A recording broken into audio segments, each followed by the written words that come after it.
Sean bienvenidos y hoy vamos a ver un tema de suma relevancia, no solo por el momento que pasamos como pueblo mexicano y en el mundo en general, sino un tema que es relevante por lo que sucedió hace cerca de 2000 años, que cambió la dirección y el destino de la humanidad. Antes de empezar, quisiera que oremos, que cerremos nuestros ojos y podamos orar para adentrarnos en este tema. Padre Santo que estás en el cielo, alabado seas, bendecido sea tu nombre. Te alabamos y te bendecimos en medio de esta situación sanitaria, en medio de estas dificultades. Te alabamos tu nombre porque podemos estar aquí, glorificarte, escuchar tu palabra, meditar en tu palabra que tiene palabras que dan aliento, que dan vida, verdadera vida, y nos motivan, nos dan fuerza para seguir adelante y para seguir confiando en ti al escuchar tus promesas, al escuchar lo que tú dices en tu palabra, tus palabras que son verdad. Es lo que nos mueve a seguir adelante y poder seguir alegrados, dice tu escritura, animados como nos mandas, a confiar en ti, oh Padre, que has enviado a tu Hijo unigénito para que pongamos nuestra esperanza en Él, porque Él es el que ha vencido, Él ha vencido el mundo. Señor, te damos gracias por este tiempo. Te rogamos que abras nuestra mente, nuestro entendimiento, nuestro espíritu, que penetres en nuestros corazones por medio de tu palabra y podamos glorificarte con lo que aprendemos, pero para poderlo llevar en práctica, Señor. Ayúdanos a confiar cada vez más en ti, que esta palabra tuya obre en nuestros corazones, Señor. Te lo rogamos y te lo pedimos en el precioso nombre de Jesús. Amén. Vamos a abrir nuestra Biblia en el Evangelio de Juan, capítulo 16, versículo 33. Un pasaje muy conocido y que el día de hoy meditaremos en este pasaje que es conocido, que quisiera que ese conocimiento previo al pasaje no nos limite o no nos haga decir, pues yo conozco suficientemente este pasaje para no estar abiertos a esta enseñanza. Juan, capítulo 16, vamos a leer el versículo 33, la parte B únicamente.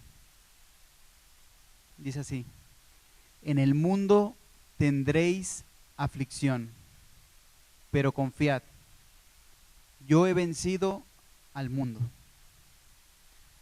Lo he mencionado, como sucede en muchas ocasiones, este pasaje que es muy conocido nos hace perder de vista el maravilloso mensaje, el maravilloso y glorioso significado que este tiene.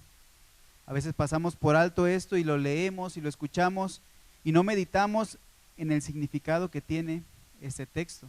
En el mundo tendréis aflicción, pero confiad, yo he vencido al mundo. Al igual que cualquier frase podemos decir o escuchar, podemos ver que el significado va a depender del contexto en el que se dice, por lo que es indispensable para poder entender lo que significa este pasaje, meditar acerca del contexto, meditar acerca de las palabras dichas por el Señor Jesucristo antes y en el contexto en el que las dice, para poder meditar ahora sí en el significado de este versículo. Estas palabras: en el mundo tendréis aflicción, pero confiad, yo he vencido el mundo, las menciona nuestro Salvador cuando estaba a punto de dejar a sus discípulos e ir a la muerte, una muerte de cruz. Estas palabras surgen cuando Jesús, el Hijo de Dios, Dios mismo, estaba a punto de tomar la copa de la ira y preocupado porque sus discípulos quedaran desesperanzados. Ha explicado en versículos anteriores, en los capítulos anteriores, en ese mismo momento, en el aposento alto, Él estaba explicando que Él iba a partir. el mismo pasaje, en ese mismo día, en este versículo 33, dice que estas cosas os he hablado para que en mí tengáis paz. Estas cosas, pudiéramos hacer referencia de manera general a todo lo que el maestro les había enseñado a sus discípulos. Podemos hacer referencia a lo largo de las enseñanzas que le ha enseñado Jesucristo a sus discípulos. Pero en específico tendríamos que hablar que estas cosas hacen referencia a lo que en esa misma noche, en ese mismo lugar, Jesucristo les había narrado a los discípulos. Les había hablado acerca de sí mismo, informándoles, como tan a menudo lo hacía, informándoles que Él había venido del Padre, el Hijo de Dios, el Hijo del hombre, había entrado al mundo y que salía de nuevo, que era necesario que Él se fuera y que estaba a punto de volver con el Padre. Había destacado también que alguien que comía en la mesa, en esa noche, que alguien que comía en la mesa lo iba a traicionar, que Él iba a ser objeto de odio, que el mundo se regocijaría en su muerte y que sus propios discípulos lo abandonarían en el momento de mayor crisis. Mencionando un punto en específico, sobre alguien en especial, alguien que lo traicionaría, pero no solo eso, sino alguien que lo negaría 3 veces. ¿Sí? Y esto nada menos que Pedro, aquel que le había reconocido como a Jesús, le había reconocido como el Cristo, el Hijo del Dios viviente. Y es el cumplimiento de estas profecías y el cumplimiento de las profecías que se habían dado en el Antiguo Testamento, es el cumplimiento de eso naturalmente lo que fortalece la fe en ellos. De hecho, en Juan 14:29 dice: y ahora os lo he dicho antes que suceda, para que cuando suceda, creáis. Todo esto se lo había dicho y había la certeza de que había de ocurrir, y todo esto era con el motivo de que fortaleciera su fe, su esperanza. En este mismo pasaje, Él hace el llamado a confiad. En el mundo tendréis aflicción, pero confiad, yo he vencido al mundo. Vemos que el propósito, sí, es para que tengan paz. Estas palabras os he dicho para que tengan paz. La naturaleza de esta paz puede variar desde siendo objetivamente de una manera específica a una paz que viene por la reconciliación que tenemos con Dios. Romanos 5:1 dice: justificados pues por la fe tenemos paz para con Dios por medio de nuestro Señor Jesucristo, por quien también tenemos entrada por la fe a esta gracia en la cual estamos firmes y nos gloriamos en la esperanza de la gloria de Dios.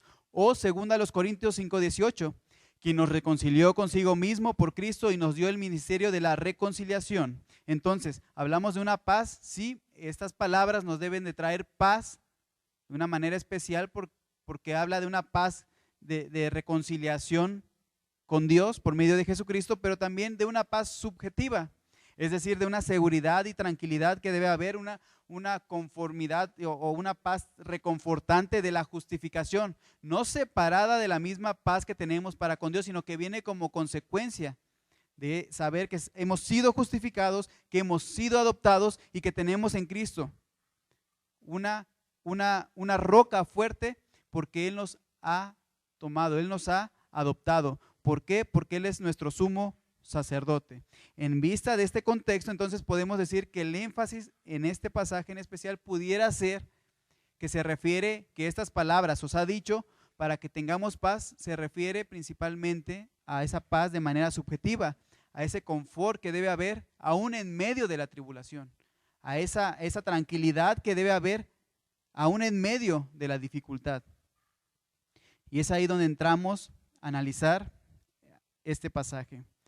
Primer punto, le he llamado la aflicción en un mundo caído. Dice el evangelista Juan, el apóstol Juan, en su versículo 33 nuevamente: en el mundo tendréis aflicción, tendréis aflicción. Muchas veces una manera de concebir la vida cristiana es que por medio de ella nos vamos a librar de toda adversidad, de toda dificultad. No va a haber problemas, no va a haber tribulaciones, que nos podemos librar del dolor al hacerme cristiano, al seguir a Jesucristo, que nos libramos del sufrimiento. Esa es una manera de percibir la vida cristiana. Pero como se ha estudiado, de hecho, en temas de las células, como se ha estudiado en los temas que damos en los estudios en células, en las casas, hemos visto que el sufrimiento es real aún en la vida cristiana. Mientras estemos en este mundo va a haber sufrimiento. Jesús no era un predicador de la prosperidad. Él no engañaba a sus discípulos, Él no engañaba a su pueblo, Él no engañaba a sus seguidores con tal de tener más seguidores. En el mundo tendréis aflicción. ¿Pero por qué hay una certeza en eso? Podemos irnos a Génesis. Sí, la creación de Dios fue perfecta. Génesis 1:1. En el principio creó Dios los cielos y la tierra. Y Dios vio que lo que había hecho era bueno. Génesis 1:4, 1:10, 1:12, 1:18, 1:25. Y luego, al final de los 6 días de esa creación, Génesis 1:31 dice, y vio Dios todo lo que había hecho, y aquí que era bueno en gran manera. ¿Qué pasó? Génesis 3. Un solo hombre, un solo acto, en un solo día, una traición. Dios habiendo creado todo bueno para su gloria, para que todo le glorificara a Él, hubo una traición en el huerto del Edén. Génesis 3 marca realmente el rumbo de este mundo, de la creación, en el sentido de que por un hombre es que fue transgredido el orden y la perfección en la cual Dios había creado el universo. Una traición cósmica, como lo dice R.C. Sproul. Fue una traición que cuando Adán cae, el universo entero cae con Adán. Las galaxias se van desvaneciendo, se pierde energía, el mundo va envejeciendo. Nosotros como personas vamos envejeciendo, nos vamos deteriorando en lo moral, en lo físico, por Adán, por medio de Adán. Y dice Génesis 3:17, maldita será la tierra por tu causa. Y sí, es cierto. La creación está sufriendo los estragos y los efectos del pecado y los sigue sufriendo a causa de nuestros mismos pecados. El apóstol Pablo en Romanos 8:22 dice que toda la creación gime a una y aún está con dolores de parto hasta ahora. El pecado del hombre ha traído ruina, dolor, desorden a esta creación. El orden de la creación fue alterado, la tierra envejece, como lo he mencionado, nosotros nos vamos deteriorando. Sí, nos vamos enfermando de diferentes enfermedades, surgen diferentes tipos de pensamientos que van en contra de lo que dice Dios, surgen diferentes deseos, así como en el huerto de Edén, queriendo las personas ser como Dios, surgen diferentes microorganismos, bacterias o virus que dañan estos cuerpos corruptibles físicamente. Por lo cual el mensaje del día de hoy no es acerca del Señor prometiendo que no vamos a padecer. No es acerca de que no podemos perder nuestro empleo.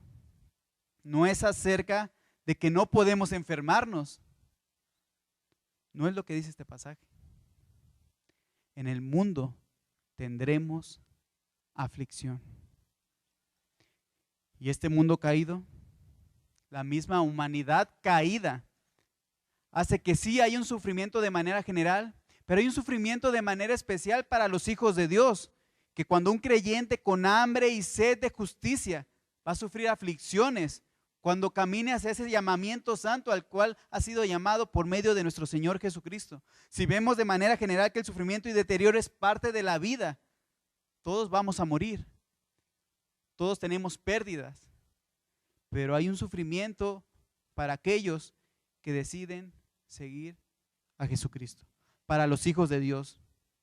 Un sufrimiento que es causa de batallar con el pecado y de seguir a Jesucristo. Dice Hechos, capítulo 8, versículo 22, el apóstol Pablo, confirmando los ánimos de los discípulos, exhortándoles a que permaneciesen en la fe y diciéndoles: es necesario que a través de muchas tribulaciones entremos en el reino de Dios. Y no es porque por medio de las tribulaciones nos vamos a hacer acreedores al reino de Dios, no, sino aquí está describiendo acerca de que el camino que lleva a la vida eterna, el camino cristiano, en el camino cristiano forzosamente va a haber aflicción. Es necesario que a través, lo repito este versículo, es necesario que a través de muchas tribulaciones entremos en el reino de Dios. Entonces, sí, en la vida cristiana va a haber aflicción. Puede haber rechazo a lo mejor por compañeros, por familiares, por seguir un estilo de vida conforme a Dios quiere que vivamos. O puede haber batallas internas con el pecado, pero en especial porque sabemos que mientras estemos en este mundo, todo creyente, todo aquel que se dice llamar creyente, va a ser forjado y formado cada vez más a la imagen de Jesucristo. Voy a usar una ilustración que he ocupado en otras ocasiones acerca de un escultor. Un escultor haciendo una imagen, un rostro de piedra que hace figuras maravillosas. Está forjando, está trabajando en un rostro en especial. Se acerca a una persona y le pregunta, inquieto y queriendo saber cómo es que hace ese gran trabajo, y le pregunta al escultor: ¿cómo es que tú puedes formar esa imagen de una piedra sin forma, de una piedra que realmente no verías ahí, que ahí pudiera sacar un rostro? ¿Cómo es que puedes hacer eso? El escultor responde simplemente quitándole todo lo que no se parece al rostro. ¿Qué quiero decir con esto? Que a veces va a doler. A veces va a doler el ser formado a la imagen de Jesucristo. Dios nos va quitando cosas que no se parecen a su Hijo Jesucristo. En ocasiones duele. Pero es necesario cuando seguimos esta vida cristiana, ver que todas esas cosas, todas las cosas que nos suceden, que pasan en nuestra vida, que van forjando nuestro carácter a la imagen, a la semejanza de Cristo, nos ayudan a bien, como dice la Escritura. Si hay algo cierto, entonces mientras tengamos vida, padeceremos, ¿sí? De diversos grados, con diversos propósitos específicos. Menciono un propósito general, que es el crecer en carácter de Cristo, pero hay diferentes propósitos específicos en el sufrimiento por diversas causas, y hasta aquí podemos ver un panorama gris u oscuro, y pudiéramos decir, bueno, pero qué mensaje tan oscuro se está dando. Sin embargo, es una realidad que en el mundo tendremos aflicción, pero nuestro Señor Jesucristo no se quedó ahí. Ciertamente tendremos aflicción, pero dice en la segunda parte: pero confiad, yo he vencido al mundo.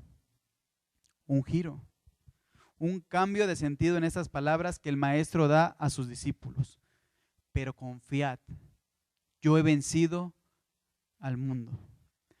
Confiad, está diciendo, nos está alentando que a pesar de lo que se avecina, porque nos está advirtiendo que vamos a tener aflicción, podemos confiar, y nos anima a tener coraje. De hecho, estas palabras confiad en el original que se emplean en los mismos pasajes cuando habla al paralítico, cuando lo bajan sus 4 amigos por el techo y lo acercan a Jesús y les dice: ten ánimo, tu fe te ha salvado. Ten ánimo, Estas palabras también hablan de tener ánimo. O cuando acercan a la hija de Jairo, cuando la hija de Jairo es sanada y les dice, ten ánimo en medio de la aflicción. ¿Por qué tener ánimo? ¿Por tener ánimo? ¿Por ser positivista? No, tener confianza, tener ánimo porque confiamos en Cristo. Habrá aflicción, sí, pero tengan ánimo y confiemos en aquel que ha vencido al mundo. Pero ¿qué significa que haya vencido al mundo? ¿Qué significa que Él haya derrotado al mundo? Tenemos que definir primero a qué se refiere con mundo. Esta palabra cosmos tiene distintos significados a lo largo del Nuevo Testamento. Vemos diferentes significados de acuerdo al contexto. Pero en esta frase vemos que conforme al contexto, conforme al uso que le ha dado Juan en los versículos anteriores, podemos deducir a qué se refiere con la palabra mundo. Dice Juan capítulo 12, versículo 31. Ahora el príncipe de este mundo será echado fuera. Juan 14:30. No hablaré ya mucho con vosotros, porque viene el príncipe de este mundo. Y vemos en Juan 15:18, de hecho en este mismo lugar, en este mismo aposento alto, les dice, si el mundo os aborrece, sabed que a mí me ha aborrecido antes que a vosotros. Si fuerais del mundo, el mundo amaría lo suyo. Pero porque no sois del mundo, antes yo os elegí del mundo. Por eso el mundo os aborrece. ¿Qué podemos ver aquí? Obviamente la palabra mundo no se está refiriendo al planeta Tierra, porque los apóstoles sí eran del planeta Tierra, no es que fueran de otro mundo, no. Ellos no eran de este mundo porque lo que vemos aquí que era un sistema pecaminoso, un sistema gobernado por el príncipe de las tinieblas, por Satanás mismo, por aquel que era el príncipe de la mentira, que es el príncipe de la mentira. Es decir, el mundo hace referencia a las fuerzas de maldad que tienen influencia en las esferas de este mundo. Por lo tanto, cuando habla de haber vencido al mundo, habla de que ha vencido los poderes de este mundo, la maldad de este mundo. ¿Quién? Jesucristo ha vencido la maldad de este mundo, al príncipe de este mundo. Él ha vencido al príncipe de la potestad del aire, como lo denomina, como se le llama, lo llama el apóstol Pablo en Efesios 2, al príncipe de la potestad del aire que ahora opera en los hijos de desobediencia. Jesucristo ha vencido a ese sistema de maldad. Ha vencido a Satanás en la cruz. ¿Cómo lo venció? Por medio de su muerte en la cruz. Sí, una muerte triunfante, una muerte con la cual Él triunfa. Quisiera explicar, antes de seguir, alguien pudiera preguntarse, pero ¿cómo es que está hablando de que ya venció al mundo si aún no ha muerto? Porque sí, es una realidad que habla de la muerte en la cruz y lo vamos a ver. Vamos a ver por qué asumimos que en la cruz del Calvario Jesucristo venció a Satanás. Aún en tiempo, usando un tiempo como si ya hubiese ocurrido Jesús. ¿Por qué? Si él no había muerto. Iba a suceder en unas horas. Pero ese acto, esa victoria ya era un hecho. Esa misión por la cual había sido enviado por el Padre, ya era un hecho. Era parte del decreto eterno de Dios. Ya había sido consumado en la mente de Dios, ya era un hecho, de acuerdo con el plan soberano de redención de la humanidad. Por eso es que lo que Él dice que va a suceder unas horas después, ya se toma como un hecho, que Él ha vencido el mundo. Quisiera no omitir que no solo es que Jesús haya vencido en la cruz, en su muerte, al enemigo. Es necesario que también Jesucristo venció a Satanás con su vida. Él, nacido de mujer, se sometió a la ley.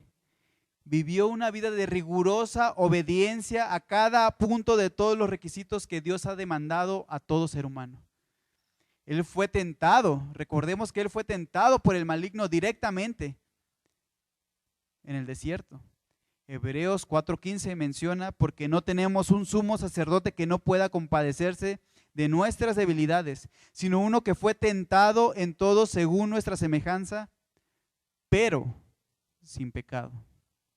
Él venció el mundo también con su vida. Él pudo hacer lo que Adán no pudo hacer. Él pudo hacer lo que el pueblo de Israel jamás pudo hacer, ni los judíos con su sistema sacrificial pudieron hacer. Él pudo hacer lo que ni tú ni yo hemos podido hacer. Él guardó la misma ley que tú y yo hemos transgredido miles y miles de veces. Por lo que no solo murió en nuestro lugar, sino Él vivió de una manera venciendo al pecado. Él vivió en nuestro lugar. Y por su perfecta obediencia a la ley de Dios, Él aseguró una justicia. Él, el justo, una justicia para nosotros. Cuando ponemos nuestra fe en Jesucristo, su justicia se nos acredita como si nosotros hubiésemos vivido esa vida. La justicia de Jesucristo que nos es dada, Dios no simplemente la creó de la nada, como creó todas las cosas. No dijo simplemente ex nihilo, la frase en latín, ex nihilo, no creó de la nada. No surgió de la nada.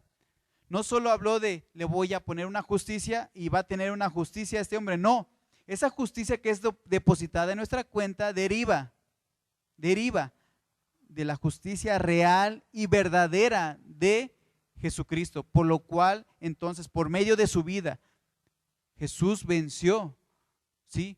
Venció al enemigo, pero también es en Cristo y por su vida y muerte que nosotros somos también más que triunfadores. Y Él vence al mundo con su vida, dice Romanos 5, porque así como por la desobediencia de un hombre, por Adán, los muchos fueron constituidos pecadores, así también por la obediencia de uno, los muchos serán constituidos justos. Su vida, pero vayamos al punto medular, a través de su muerte, es que Jesucristo venció. En la cruz, y sí, era un tiempo de oscuridad, después de un tiempo de sufrimiento, después de pasar la copa de la ira que tú y yo merecíamos, que fue descargada sobre Jesucristo, después de clamar, Dios mío, ¿por qué me has desamparado? ¿Por qué me has abandonado? Dice Jesús, consumado es. La palabra teleo que se ocupaba para sellar cuando se saldaban las deudas. Él cubrió, Él cumplió con esa cruz, con su obra perfecta, 100% perfecta. Él satisfizo la ira de Dios. Y al morir no solo no estaba cumpliendo con la misión que le había dado el Padre, sino que Él estaba venciendo al príncipe de la potestad del aire. Dice Colosenses 2:15, menciona que en la cruz Jesucristo despojó a los principados y a las potestades, los exhibió públicamente triunfando sobre ellos. Sí, fue en la cruz donde Jesucristo despojó a los principados y a las potestades. Pablo nos está diciendo aquí que en la cruz Jesucristo desarmó por completo a Satanás y determinó su derrota definitiva junto a toda su hueste de maldad perversa de ángeles caídos, a los principados y a las potestades, como lo menciona el apóstol Pedro en su primera carta, capítulo 3, versículo 18.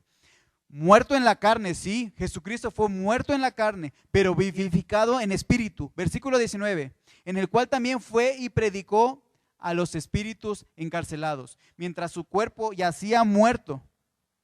Su espíritu vivo y divino fue a proclamar su victoria, a anunciar su triunfo sobre el pecado, Satanás, sobre la muerte, sobre el infierno, y los exhibió públicamente. Así como cuando un emperador romano, cuando ganaba una victoria, hacía que el pueblo que había sido derrotado caminara por las calles de Roma.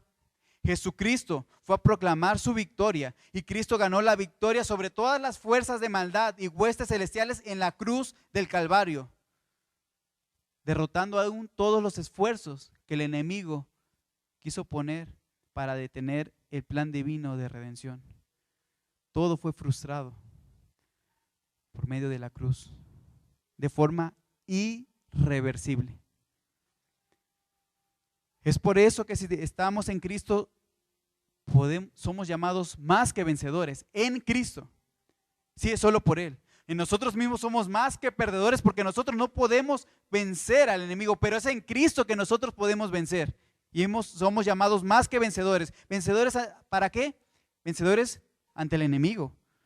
No me refiero a que no nos vamos a enfermar o no nos podemos contagiar de un virus que anda, por ejemplo, ahorita. No me refiero a eso, me refiero a que en Cristo nosotros podemos vencer al enemigo, porque en el mundo sí tendremos aflicción, podemos padecer dificultades económicas, podemos padecer enfermedades, pero es en Cristo que nosotros tenemos una esperanza fija en aquel que ha vencido, que ha traspasado los cielos y que ha vencido al enemigo. Y que tenemos una seguridad y una certeza que llegará el día en que estemos con Él. En el mundo tendremos aflicción, sí, pero el llamado es a confiar en Jesucristo, a tener ánimo, confiad en la escasez, en la dificultad. Él ha vencido. Ya no se señorea Satanás sobre sus hijos. Hemos sido comprados. Hemos sido redimidos, hemos sido libertados, porque al que el Hijo libertar, ese es verdaderamente libre, ¿sí? Verdaderamente libre de la esclavitud del pecado, de Satanás, y sus demonios ya han sido vencidos. Jesús, lo dicen los evangelios, Jesús ya ató al hombre fuerte. En la cruz fue atado, fue vencido, por lo cual como creyentes, no tenemos por qué enfrascarnos en una batalla campal, una batalla cuando hablamos de atar esto, atar el otro, una batalla campal con el diablo, con los demonios, ni atarlos en el nombre de Jesús. ¿Por qué? Porque Satanás y sus enemigos y sus huestes fueron vencidos, fueron atados, fueron derrotados hace cerca de 2000 años por un hombre más fuerte, Jesús de Nazaret. Él venció la muerte, venció a Satanás. Permítanme usar otra ilustración para este punto. A veces como cristianos nos quedamos temerosos y perplejos ante diferentes situaciones y no digo que andemos muy a la ligera, pero sí tenemos que ser responsables con lo que Dios nos ha dado. Pero en cuestión del pecado, en cuestión de la lucha con el pecado, hemos sido libertados de esa esclavitud. A veces el enemigo anda como el león rugiente buscando a quien devorar. Pero a la luz de lo que vemos en estos pasajes, a la luz de lo que vemos de lo que ha hecho Jesucristo, de lo que significa que hizo Jesucristo en la cruz al morir y al triunfar sobre la muerte, vemos que ese león, vemos que sí hay un león. Si andas muy a la ligera te vas a zarandear, y si eres un hijo de Dios te vas a alejar. Pero ese león no tiene dientes ni garras y ha sido vencido en la cruz del Calvario. No hay nadie que te pueda quitar, que te pueda arrebatar aquello que Dios ya te ha dado por medio de Jesucristo. Ahora bien, confiemos en que nos ha libertado de la esclavitud del pecado y de la certeza de la salvación que tenemos en Jesucristo. Pero también de que nada ni nadie en este sistema pecaminoso, en el mundo, cambiará lo que somos delante de Dios por medio de Cristo, de lo que somos y lo que tenemos en Cristo. Romanos 8:38. Estamos convencidos, estamos seguros que ni la muerte, ni la vida, ni ángeles, ni principados, ni potestades, ni lo presente, ni lo porvenir, ni lo alto, ni lo profundo, ni ninguna otra cosa creada nos podrá separar del amor de Dios que es en Cristo Jesús, Señor nuestro. Nada podrá cambiar esa adopción que tenemos en Cristo. Nada podrá quitar nuestra justificación que tenemos en Cristo o que ocurrió ahí en la cruz. Cuando Jesús muere en la cruz, Él muere como un sustituto por nosotros. Él muere vicariamente como el portador del pecado de su pueblo. Dios no pasa por alto el pecado, eso es algo importante. En la cruz Él cargó verdaderamente el pecado de todos nosotros. No pasa por alto el pecado de Dios. Tenía que haber un pago, ese pago fue realizado. Jesucristo, el Hijo de Dios, Dios mismo, verdaderamente Dios y verdaderamente hombre, Él saldó nuestra deuda. El pueblo judío hacía sacrificios continuos. ¿Para qué? Para poder aplacar la ira de Dios, sacrificaba continuamente corderos que tenían que presentar ciertas características para expiar los pecados del pueblo. En la actualidad podemos ver que haciendo una analogía como cuando alguien tiene una deuda y que no tiene para abonar y que realmente el sistema bancario le estás abonando y únicamente le estás abonando no al capital, sino a los puros intereses, para que se calme el banco, para que deje de cobrarte. Únicamente estás abonando a los intereses, pero no abonas nada a la deuda. Pues así el sistema sacrificial de los judíos no pagaba la deuda. Pero en la cruz, Jesucristo saldó la deuda. Él pagó nuestra deuda impagable en esa cruz del Gólgota, anulando el acta de decretos que había en nuestra contra. Él pagó esa acta que nos era contraria y quitándola de en medio y clavándola en la cruz. Él es el Cordero sin mancha a quien Dios imputa, a quien Él pone el pecado de todo su pueblo. En el Antiguo Testamento esos sacrificios continuos no pagaban esa deuda, pero Cristo, habiendo ofrecido una sola vez sacrificio, Él mismo, una sola vez y para siempre, un solo sacrificio por los pecados, se ha sentado a la diestra de Dios por nuestros pecados. Tengo que recalcar que en la cruz Él fue castigado por ti y por mí. La ira de Dios sobre el Cordero sin mancha para satisfacer el juicio de Dios fue sobre Él. Dios castiga realmente nuestros pecados. Cuando castiga a Cristo es porque Él ha transferido nuestros pecados a Él. Pero ese castigo es parte de la derrota al enemigo. En Génesis 3:15, después de que Adán cae, le dice a la serpiente que será herida en la cabeza por la simiente de Eva, por Jesucristo, por Jesús, nuestro Salvador. Y ciertamente hubo un pago por nuestros pecados, pues dice la Escritura que Él fue herido en el calcañar. Sí, el herido fue por nuestras rebeliones, molido por nuestros pecados. El castigo de nuestra paz fue sobre Él y por su llaga fuimos curados. Todos nosotros nos descarriamos como ovejas, cada cual se apartó por su camino, mas Jehová cargó en Él el pecado de todos nosotros. Y aquel que no conoció pecado, por nosotros le hizo pecado, para que nosotros fuésemos hechos justicia, justos delante de Dios. Ese padecimiento, ese que nos dio vida a nosotros, cuando estábamos muertos, nos dio esa vida eterna, vida verdadera. Y créanme, porque lo dice la Escritura, que las aflicciones del tiempo presente no son comparables, ni siquiera se comparan con la gloria venidera que en nosotros ha de manifestarse. Estamos en un mundo caído donde hay y habrá y seguirá habiendo sufrimiento, pero podemos descansar en que aún en medio del sufrimiento tenemos la certeza de que aquel que murió por nosotros y triunfó en la cruz es mayor que todos y nada ni nadie puede separarnos de su mano, y que cuando estemos en su presencia podremos decir con certeza, como el apóstol Pablo lo menciona en 1 Corintios, ¿dónde está, oh muerte, tu aguijón? ¿Dónde, oh sepulcro, tu victoria? Ya que el aguijón de la muerte es el pecado y el poder del pecado la ley. Mas gracias sean dadas a Dios, que nos da la victoria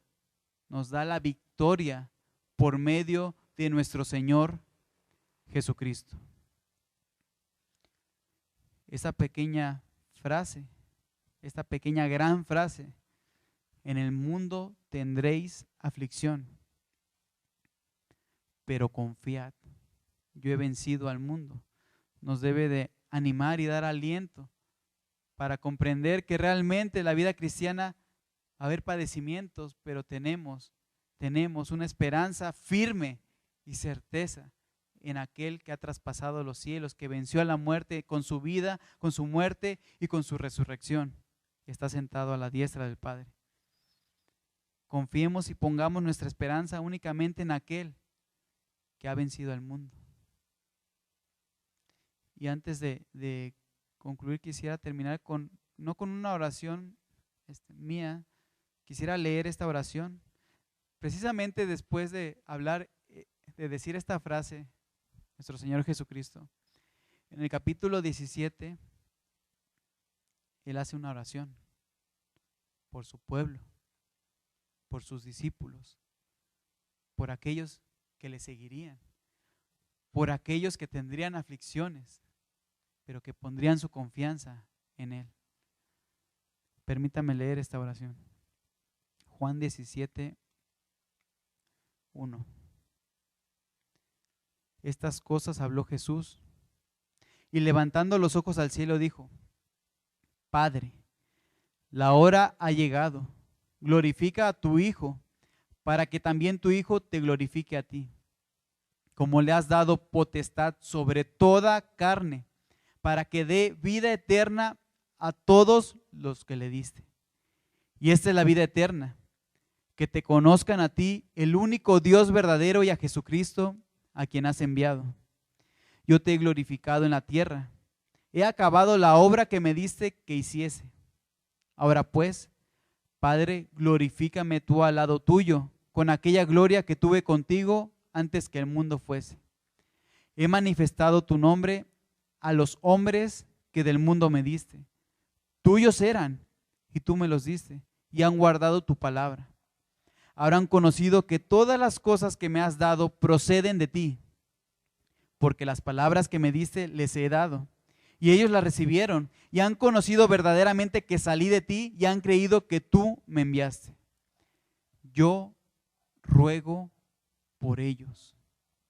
No ruego por el mundo, sino por los que me diste, porque tuyos son, y todo lo mío es tuyo, y lo tuyo mío, y he sido glorificado en ellos. Y ya no estoy en el mundo, mas estos están en el mundo, y yo voy a ti, Padre Santo. A los que me has dado, guárdalos en tu nombre, para que sean uno, así como nosotros.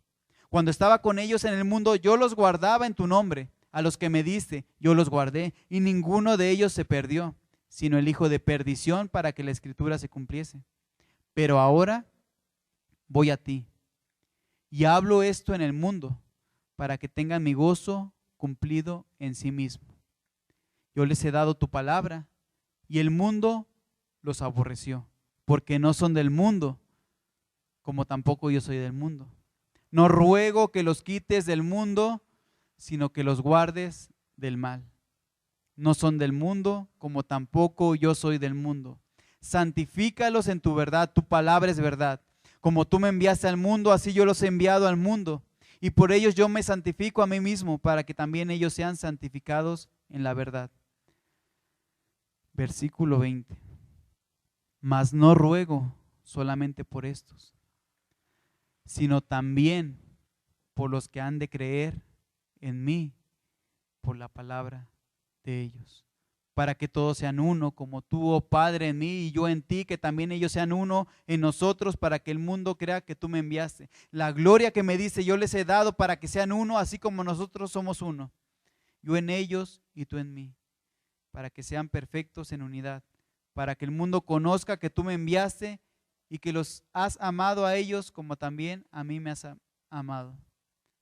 Padre, dice nuestro Señor Jesucristo, aquellos que me has dado, quiero que donde yo estoy, también ellos estén conmigo, para que vean mi gloria que me has dado, porque me has amado desde antes de la fundación del mundo. Padre justo, el mundo no te ha conocido, pero yo te he conocido y estos han conocido que tú me enviaste. Y les he dado a conocer tu nombre y lo daré a conocer para que el amor con que me has amado esté en ellos y yo en ellos. Esta oración sacerdotal, nuestro sumo sacerdote, de nuestro Señor Jesucristo, hacia nosotros, hacia sus discípulos, hacia su pueblo, por lo cual tenemos la certeza en aquel que ha traspasado los cielos y que ha vencido y que está sentado a la diestra intercediendo por nosotros. Confiemos y descansemos en Cristo, pues tenemos ese sumo sacerdote que gobierna el universo y que intercede por su pueblo. Si eres un hijo de Dios, con seguridad encontrarás adversidades. Hay una certeza en eso.